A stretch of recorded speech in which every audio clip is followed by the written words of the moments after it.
Ryobi's Won't Quit crew heads to Cape Town next to meet the athlete choice for Team Ndungane. Hi, I'm Ken Kabongo, a national duathlete. I'm part of Team Ndungane in the Won't Quit crew.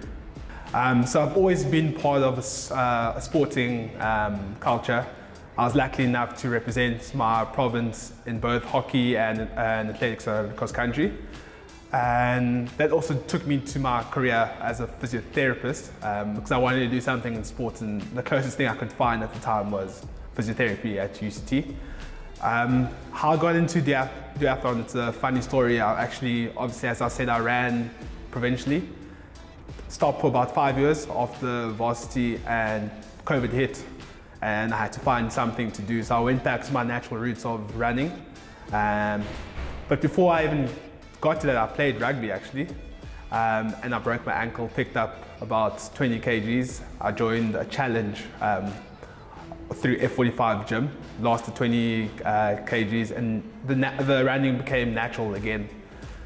And then I got some inspiration from a friend who was cycling and doing triathlons, and I started dabbling on the white bike in the gym. And I thought, okay, this is not too bad.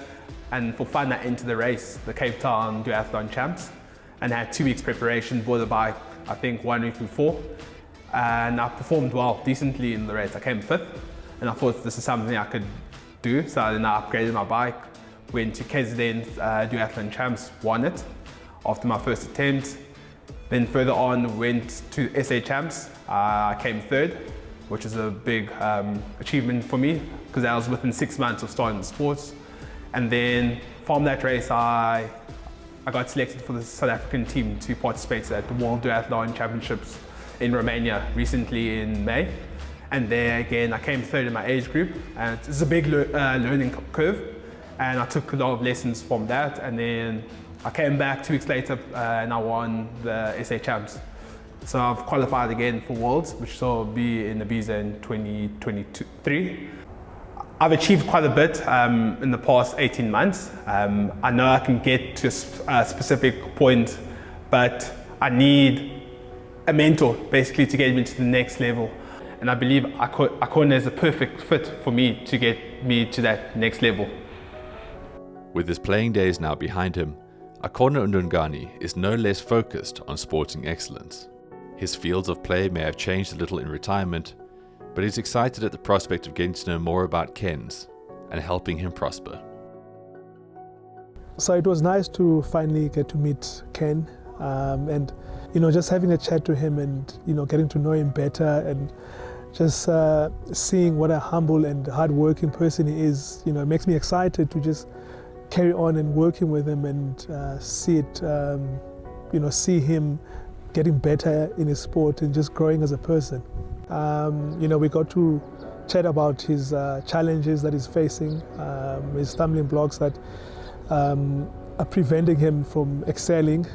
I think for me, what is exciting about him is, just him telling me that he only started the sport 18 months ago and is already doing so much. It just shows you that, he's motivated and he enjoys it. And I think for me that is what I like about it, because I was chatting to him and just trying to find out about prize money, and because most people are driven by money, and on his case it's the other way around. It's the love of the sport, it's the enjoyment of coming first, and I think yes, money is important, but if you understand why we do things, because I think if you look at the sport, for starters, it's not done by a lot of players of color.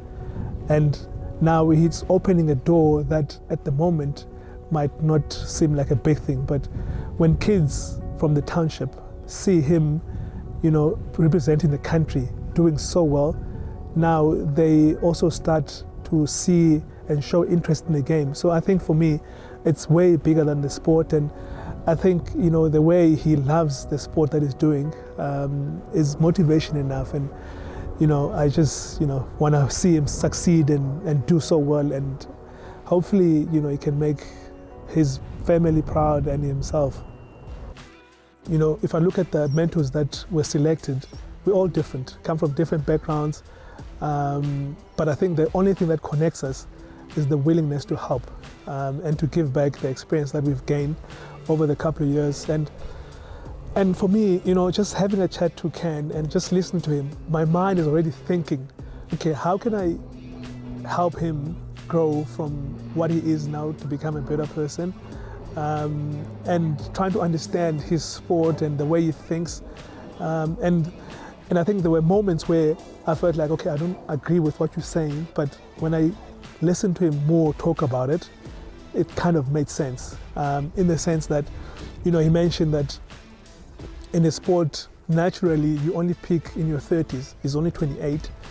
And for me, that made no sense because the sport I come from, you peak when you're 22, 23. In your 30s, you're almost on a decline. That's the beauty about this whole One Quit program. And it opened the door now that, you know, Ken and I won't just be someone that I watch on TV. It's someone that I will support, and, you know, he will exchange numbers and we'll just carry on from there. And for me, I'm excited to just watch his growth into the game. And I think in life, it's always good to have someone from the outside with a different voice because he will see things that you usually don't look at because the only thing you focused on is here.